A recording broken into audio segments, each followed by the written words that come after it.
for Alamogordo Town News on Crazy Radio. I'm Anthony Lucero. When it comes to news here on KALH, weather always comes first. Heavy mountain snow continues in northwestern Wyoming. That includes the Tetons, Yellowstone, and Wind River ranges. Up to 10 inches can be expected. A developing plain storm brings gusty south winds and warmer than normal temperatures across the plains and Midwest. Scattered showers and storms from Texas into the Great Lakes. Cooler, breezy, and mostly dry in the east through tomorrow. Closer to home, drier air pushes in today, clearing out storms and bringing sunny seasonal weather through early next week. Highs remain near normal with breezy afternoons. Tomorrow and Friday, lighter winds over the weekend. Now there's a low off Baja, and that may pull in some midweek showers Wednesday, Thursday-ish. Pollen levels remain moderate. Barometric pressure could bother some arthritis sufferers, though, and that'll be happening now through Saturday. We'll have another look at the weather following this news. This is Range Control with roadblock information for Thursday, October 16th. Roadblocks are subject to change without notice. Highway 70, 380 Nike Avenue, Owen Road, and War Highway are scheduled to remain open all day. Former Congresswoman Yvette Harrell, the last Republican elected federally in the state of New Mexico, has endorsed Marine Corps veteran and retired Albuquerque detective Greg Cunningham for New Mexico's 2nd District. Harrell calls Cunningham a rock-solid conservative ready to restore integrity, secure the border, and support law enforcement. If he wins the GOP primary, Cunningham will challenge Gabe Vasquez, who backed Biden's open-door policies and radical energy policies as well. This race is shaping up as a top pickup opportunity for the Republicans in 2026. At last night's Tularosa Village Council meeting, several key approvals were made. The fiscal year 2027 through 31 infrastructure plan was adopted. A road construction project received a 6-month extension. Deborah Ostick was hired as a part-time senior center driver. Village offices will close November 28th and December 26th, and police received staffing and pay approvals. And a new property was confirmed for community use. Citizen Casey Otero. I'm here tonight to ask for approval to be allowed to utilize the land we had talked about on August 20th behind the senior center to start by planting a grass field. In the meeting, it was discussed about, the possibility of using that area and the possibility of you guys helping us to get that rolling. Getting back to the police department, I don't think it's a well-kept secret that there's been a lot of problems in the Tularosa Police Department, but those have seemed to have gone by the wayside. Mayor Cooksey praised Chief Martinez for her contributions to the village. Geraldine, for all you do for this community, I couldn't ask for a better chief. The chief was also thanked publicly by Casey Otero. Gubernatorial candidate Ken Miyagishima proudly endorsed our own Sharon McDonald for mayor of Alamogordo. With deep family roots in the Tularosa Basin, Miyagishima says Sharon is a smart, fiscally conservative businesswoman who knows local government and puts the community first. He spoke with Crazy Radio. I wanted to speak with and review the candidates, and I wanted to speak with Sharon, and we had a nice long talk. And, she's really well-versed in a lot of things there, and she's probably the only candidate that has city council experience. She combines common sense, social moderation with strong leadership, values he says will guide Alamogordo towards a brighter future. This October, Alamogordo is taking action for Domestic Violence Awareness Month. Survivors like Gina Hammerzak are turning personal tragedy into advocacy, pushing for real accountability and safety measures in the community. I am very present on Nextdoor app on Facebook, and I am reaching out to anybody that needs help. If you need help, come to me if you don't feel comfortable going to agencies. Everybody's situation is different, and they have to be ready to seek help. Organizations like COPE, along with media outlets, are empowering families, educating the public, and supporting victims. Now, Alamogordo isn't just observing, though. Residents are standing strong, speaking out, and protecting neighbors. We see you, we hear you, we stand with you. Business owners, if you want to reach local families and support a great event, you can sponsor Zubu for just $200, and that'll get you front-of-the-line placement on the Candy Trail. This fun, family-first Halloween event is a smart way to advertise your business, and you can support tradition, family values, and local business along the way. Sponsor Zubu. Check out the city Facebook page for more details. As Halloween nears, the Alamogordo Fire Department urges residents to celebrate safely. You do so by using battery-operated flashlights instead of candles. Flammable decorations away from heat. Also, be sure to test your smoke alarms. Keep walkways clear for those trick-or-treaters, and always supervise candles Following these simple precautions can protect your family and community. If you have any questions, you can call the fire department, 575-439-4298. This Saturday, the Inn of the Mountain Gods is hosting the 13th annual Stepping Into a Better You Health Fair. That's from 10 until 2. Free health services, flu shots, mammograms, screenings are going to be available too, plus a morning walk by Lake Mescalero. Families can learn about preventative care and local resources, keeping health choices in the community and not dictated by distant bureaucrats and government officials. Registration for the walk begins at 8:30 a.m. Well, today is Thursday. That means we get a Thursday thought from Pastor Lauren Noble, who's going through a few changes in his employment. That's a place I think we've all been more than once. Good morning, Crazy Radio. This is Pastor Lauren with our Thursday thought. Recently, I've been at a place of not being really comfortable in my job, and it was becoming more and more difficult to go to work. Then they forgot that I was a person, not someone who could be used when it was convenient for them, and started bouncing me all around in different shifts and different hours and different buildings as a custodian. Anyway, when I sat and visited with management and they said that was my permanent schedule, I gave them a permanent solution and put in my 2 weeks notice.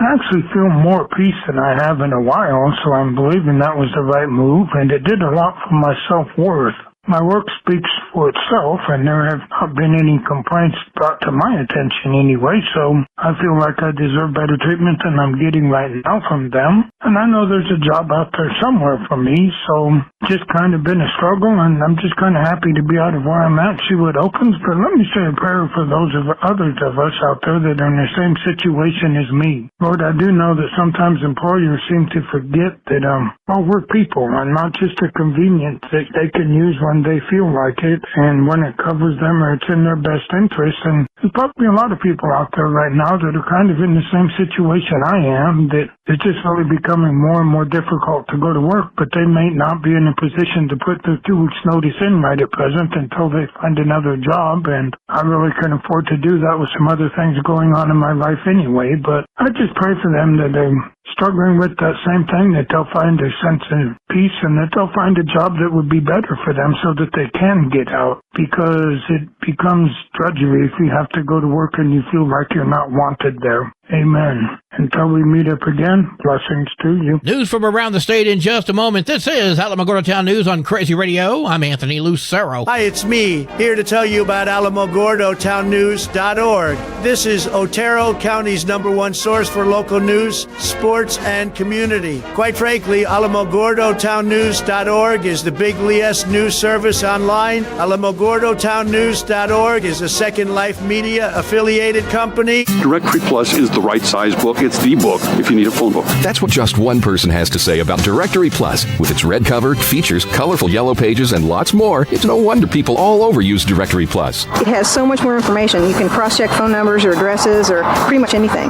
Look on the plus side, Directory Plus. I'm a big fan of Directory Plus. An 18-year-old was arrested on Tuesday in Las Cruces for allegedly sexually abusing a 17-year-old after a night of heavy drinking. Anthony Yandel Delgado faces multiple charges. He's being held without bond at the Donna Ana County Detention Center. The victim reported the attack to family and received care from a sexual assault nurse examiner. Authorities continue this investigation. Las Cruces police have arrested 18-year-old Evan Gabriel Martinez for allegedly shooting a 15-year-old friend during a planned burglary to steal firearms. The victim suffered life-threatening injuries and was hospitalized. Martinez was caught at his father's home. He's now being held at the Donna Ana County Detention Center. He faces felony charges of attempted murder and evidence tampering. The New Mexico Corrections Department is partnering with Northern New Mexico College to offer inmates electrical theory certificates. Being taught by college faculty gives 12 participants a foundation for advanced certifications or maybe an associate's degree. The department already runs over a dozen vocational programs across the state prison system, aiming to equip inmates with skills when they re-enter the workforce responsibly. With the federal government shutdown now in its third week, SNAP food benefits for roughly 420,000 New Mexicans could be delayed in the month of November. The USDA warned states that funding will not be issued while the shutdown continues, which could deauthorize up to 1,700 retailers from accepting EBT cards. HCA Cabinet Secretary Carrie Aramillo spoke with KRQE. We are prepared to, if the shutdown comes to an end in the next couple of weeks, really act quickly and make sure that folks get those benefits as timely as possible. As of right now, it's looking like the benefits will be delayed. State officials are working with food banks and other agencies to provide alternative assistance, while Medicaid and CHIP programs remain unaffected. Nearly 24,000 New Mexico families are still eligible for $10.7 million in unclaimed child tax credits from 2023 and 2024. That's according to the Taxation and Revenue Department. Now, these credits could range anywhere from $25 up to $622 per child. It all depends on your income. Families must be state residents with qualifying children. The department has already received over 7,300 new or amended returns since notifying families about this in August. If you think you may qualify, file your amended returns as soon as possible.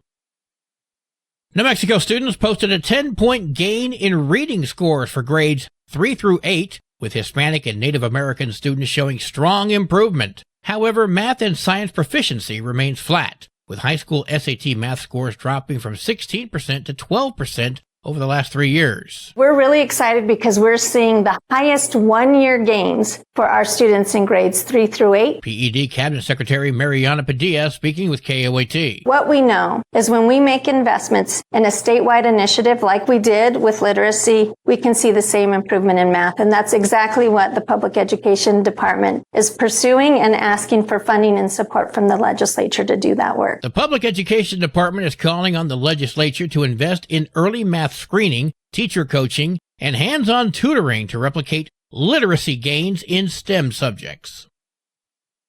Heavy rains across the land of enchantment over the last week have more than doubled Rio Grande water levels. That benefits farmers, irrigators, and wildlife. Middle Rio Grande Conservancy District River Operations Manager, that's a hell of a title, Ann Markin spoke with KRQE. A lot of the river dried through the summer this year in the Middle Valley, and the river has actually been able to reconnect since these rain inflows have happened. Sections of the river that dried up over the summer are reconnecting. Elephant Butte has risen 5,000 feet. Officials warn that continued rainfall will be critical to maintain these gains through winter, although sediment in some irrigation canals has temporarily slowed water deliveries.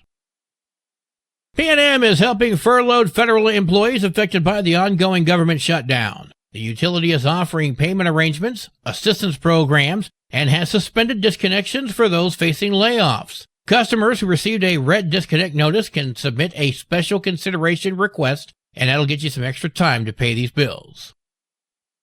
Sports and weather are coming up next. This is Alamogordo Town News on Crazy Radio. I'm Anthony Lucero. They are role models and educators. Their work requires a great deal of time and energy for very little pay. Who are these unsung heroes? Thanks, Coach. Thanks, Coach. The simple truth about education-based athletics in New Mexico is this. Without a committed team of coaches and administrators, they just wouldn't be possible. School sports, they bring out the best in all of us. This message presented by the New Mexico Activities Association and the New Mexico Athletic Directors Association. There are 56 matches for New Mexico volleyball today. That includes the Military Institute at Hot Springs. Vaughn goes to Carrizozo. Mescalero at Lordsburg. Tularosa heads to Hatch. Go, Lady Cats. And Alamogordo heads to Las Cruces. Go, Lady Tigers.